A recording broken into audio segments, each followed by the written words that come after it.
Hello and welcome to another lecture. आज के lecture में हम सीखेंगे कि सोडियम हाइड्रोक्साइड जो है इसकी प्रिपरेशन और साथ साथ इसकी फिजिकल प्रॉपर्टीज़ और इसके केमिकल प्रॉपर्टीज़ एंड यूजेस। तो sodium hydroxide you can see it is also called caustic soda, और साथ साथ सोडियम हाइड्रोक्साइड को हम एक और नाम से भी पुकारते हैं and we are calling it lye. Sodium hydroxide की इंडस्ट्रियल प्रिपरेशन जो है the method is called Kellner's process. ठीक है, सोडियम हाइड्रोक्साइड की प्रिपरेशन को जब हम इंडस्ट्रियली प्रिपेयर करते हैं या लार्ज स्केल प्रिपरेशन जो है इस मेथड को हम कहते हैं केल्नर्स प्रोसेस। अब केल्नर प्रोसेस में सोडियम हाइड्रोक्साइड की प्रिपरेशन कैसे की जाती है, तो एक पूरी डायग्राम है जिसको हम सीखेंगे।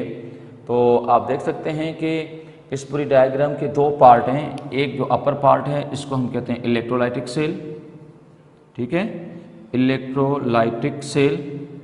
और इलेक्ट्रोलाइटिक सेल जो है इसमें दो इलेक्ट्रोड्स हैं, और यहाँ पर टाइटेनियम जो है it works as anode, as you know that titanium carry positive charge. And mercury जो होती है it function as a cathode. Mercury liquid state में है और ये कैथोड का काम करती है। अब टाइटेनियम क्यों यूज़ किया जाता है इसके पीछे भी हम बात करेंगे, लेकिन जो सेकंड पार्ट है इस डायग्राम का, दिस इज कॉल्ड डेन्यूडर, और डेन्यूडर का ही दूसरा नाम है डीकम्पोजर। डेन्यूडर को ही हम क्या कहते हैं, डीकम्पोजर। और यहाँ पर एक मरकरी पंप होता है जो मरकरी को कंटिन्यूसली फ्लो में रखता है। तो याद रखें कि मरकरी जो फ्लो में रहती है उसका डायरेक्शन ये है। मरकरी इलेक्ट्रोलाइटिक सेल से होती हुई डेन्यूडर में आती है, और डेन्यूडर से होती हुई वापस जाती है किसमें, वो वापस जाती है इलेक्ट्रोलाइटिक सेल में। तो मरकरी को सर्कुलेट रखने के लिए हम यहाँ पर यूज़ करते हैं क्या, मरकरी पंप। अब आते हैं कि सोडियम हाइड्रोक्साइड की मैन्युफैक्चरिंग जब इस पूरे प्रोसेस में की जाएगी तो क्या क्या चीज़ें इन्वॉल्व हैं, क्या क्या प्रोसेस इन्वॉल्व है। एक बात तो ये याद रखें कि सोडियम क्लोराइड की जो सॉल्यूशन यूज़ की जाती है उसकी परसेंटेज होती है 25%। और सोडियम क्लोराइड की जब 25% सॉल्यूशन जब यूज़ की जाएगी तो डेफिनेटली सॉल्यूशन है तो इसमें सोडियम के आयन भी होंगे और इसमें क्लोराइड के आयन भी होंगे। और जैसे ही हम इन दोनों इलेक्ट्रोड के अक्रॉस इलेक्ट्रिक करंट पास करेंगे तो सोडियम डिस्चार्ज होगा मरकरी पे, और जबकि क्लोरीन डिस्चार्ज होगी कहाँ पर, टाइटेनियम एनोड पे। क्लोरीन जो है वो टाइटेनियम पे जब डिस्चार्ज होगी it liberate in the form of chlorine gas. Chlorine हमें इलेक्ट्रोलाइटिक सेल से ही मिल जाती है। जबकि सोडियम जब डिस्चार्ज होता है मरकरी पे तो मरकरी के अंदर सोडियम डिजॉल्व हो जाता है, और जब सोडियम मरकरी में डिजॉल्व होता है तो इस कॉम्बिनेशन को हम कहते हैं सोडियम एमलगम। मरकरी क्योंकि फ्लो कर रही होती है फ्रॉम इलेक्ट्रोलाइटिक सेल टू डेन्यूडर, तो क्योंकि उसमें सोडियम डिजॉल्व होता है तो एमलगम फ्लो करके आता है डेन्यूडर में। जैसे ही ये सोडियम एमलगम डेन्यूडर में आता है, हम डेन्यूडर के अंदर जो है वो वाटर इन करते हैं, वाटर इंट्रोड्यूस करते हैं। जैसे ही वाटर इसके अंदर आता है तो एमलगम का जो सोडियम पार्ट है वो इसके वाटर के साथ कर लेता है रिएक्ट, और सोडियम पार्ट ही रिएक्टिव है जबकि मरकरी नॉन रिएक्टिव है विथ वाटर। सोडियम जब पानी के साथ रिएक्ट करेगा तो फिर आप जानते हैं कि दो प्रोडक्ट बनेंगे, एक बनेगा सोडियम हाइड्रोक्साइड और प्लस में बनेगी हाइड्रोजन गैस। अब जो हाइड्रोजन गैस है वो यहीं डिस्चार्ज होती है, और डेन्यूडर का जो मिडिल पार्ट है वहाँ पर एक ग्रेफाइट का ब्लॉक यूज़ किया जाता है जो एक आयरन गाज के अंदर लिपटा हुआ होता है। ग्रेफाइट का इस्तेमाल करने का मतलब यह है कि हाइड्रोजन गैस ईजिली जो है वो इवॉल्व हो, और ताकि जो है हाइड्रोजन गैस जो है वो कहीं आग ना पकड़ ले इस वजह से, क्योंकि रिएक्शन हाईली एक्सोथर्मिक होता है। अब सोडियम हाइड्रोक्साइड की जो सॉल्यूशन होती है, क्योंकि वाटर एक्सेस में होता है, सोडियम हाइड्रोक्साइड पानी के अंदर डिजॉल्व हो जाता है, और सोडियम हाइड्रोक्साइड की जो सॉल्यूशन है इसको हम यहाँ से कलेक्ट कर लेते हैं। और जैसे ही एमलगम में सोडियम पार्ट पानी के साथ रिएक्ट कर लिया तो मरकरी फ्री हो जाती है, और मरकरी जो फ्री हो जाती है वो दोबारा यहाँ से पंप आउट की जाती है और वापस भेज दी जाती है कहाँ पर, इलेक्ट्रोलाइटिक सेल में। और इलेक्ट्रोलाइटिक सेल में जब मरकरी भेज दी जाती है तो मरकरी एक बार फिर सोडियम आयन को डिस्चार्ज करके उसको नीचे लेकर आती है, और ये प्रोसेस कंटिन्यूसली चलता रहता है। अब इस पूरे प्रोसेस की केमिस्ट्री क्या है तो ज़रा ध्यान से देखेंगे। इसमें सबसे पहले आपने देखा जो इलेक्ट्रोलाइटिक पार्ट है, अगर हम इसी पार्ट पे ही हम रिएक्शन को लिखें, जो इलेक्ट्रोलाइटिक पार्ट है यहाँ पर क्या हो रहा है, यहाँ पर क्लोराइड आयन डिस्चार्ज हो रहे हैं क्लोरीन गैस में बाय लूजिंग द 2 इलेक्ट्रॉन। अच्छा, दूसरी बात ये कि ये जो कैथोड पार्ट है, ये जो कैथोड पार्ट है यहाँ पर क्या हो रहा है, यहाँ पर 2 सोडियम के आयन इलेक्ट्रॉन गेन करते हैं और ये बन जाते हैं न्यूट्रल सोडियम, और यही सोडियम मरकरी के अंदर डिजॉल्व हो जाता है और इस कॉम्बिनेशन को हम कहते हैं सोडियम एमलगम। इसको हम क्या कहते हैं, सोडियम एमलगम। ठीक है, अब ये जो सोडियम एमलगम है इसको लाया जाता है डेन्यूडर में, जहां पर यही सोडियम एमलगम जो मरकरी के साथ मिक्सअप है ये रिएक्ट करता है किसके साथ, वाटर के साथ। तो here we have water.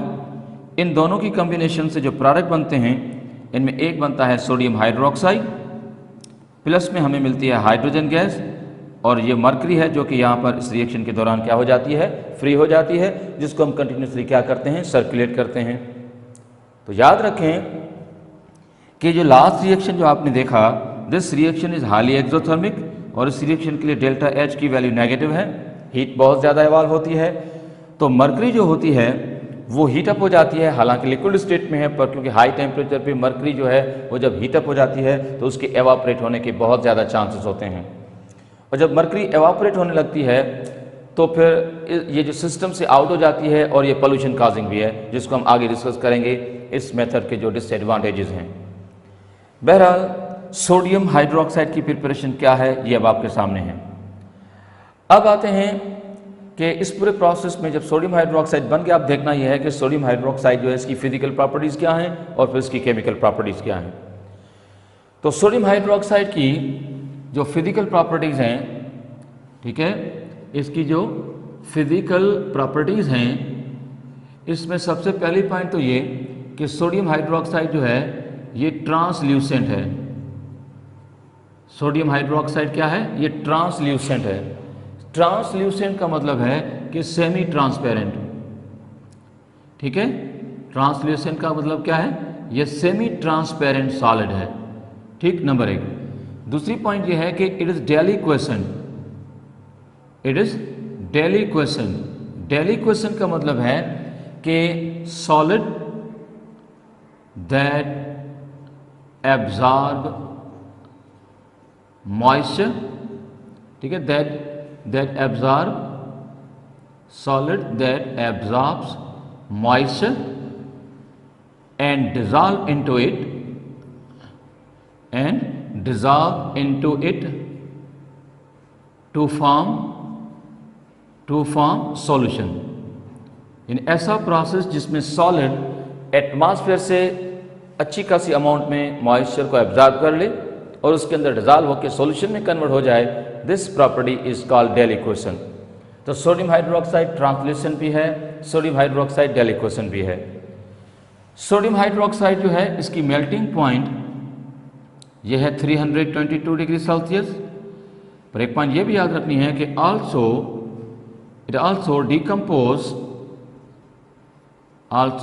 decomposes at its melting point। यानी सोडियम हाइड्रोक्साइड ना सिर्फ 322 डिग्री सेल्सियस पे मेल्ट होता है, लेकिन इसी टेम्परेचर पे ये डिकम्पोज भी हो जाता है। इसके अलावा एक और चीज़ हम लिख सकते हैं कि highly soluble in water, highly soluble in water. ठीक है, और आगे ये भी हम याद रखें कि on dissolution it liberates a large amount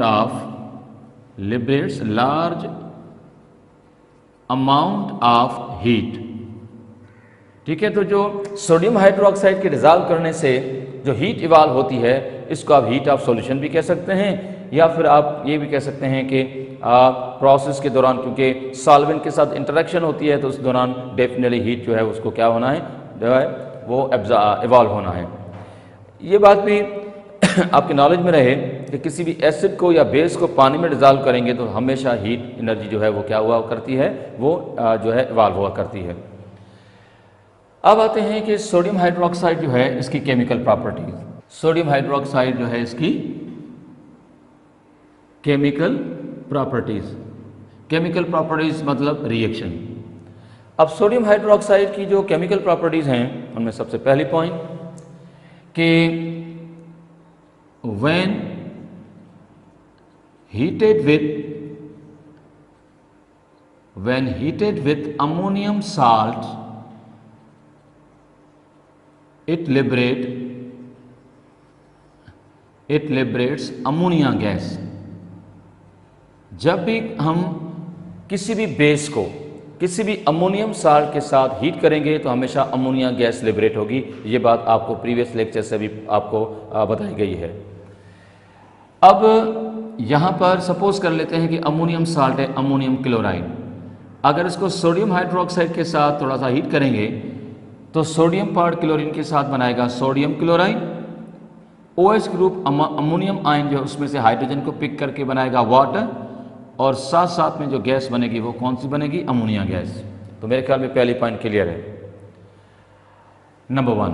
number 2, ठीक है, it is mono acid base. Sodium hydroxide जो है ये मोनो एसिड बेस है, और साथ साथ में हम ये भी लिख सकते हैं कि it is a strong base. और बीइंग ए बेस, अब आप सब जानते हैं कि जब भी कोई बेस लाइक सोडियम हाइड्रोक्साइड जो हम टॉपिक पढ़ रहे हैं किसी भी एसिड के साथ रिएक्ट करेगा तो हमेशा दो प्रोडक्ट बनाएगा, एक बनाएगा साल्ट और प्लस में जो प्रोडक्ट बनेगा क्या बनेगा? वाटर। ठीक। एक और भी इंपॉर्टेंट पॉइंट है कि it precipitate out heavy metal ions, it precipitate out heavy metal ions from their solutions as hydroxides।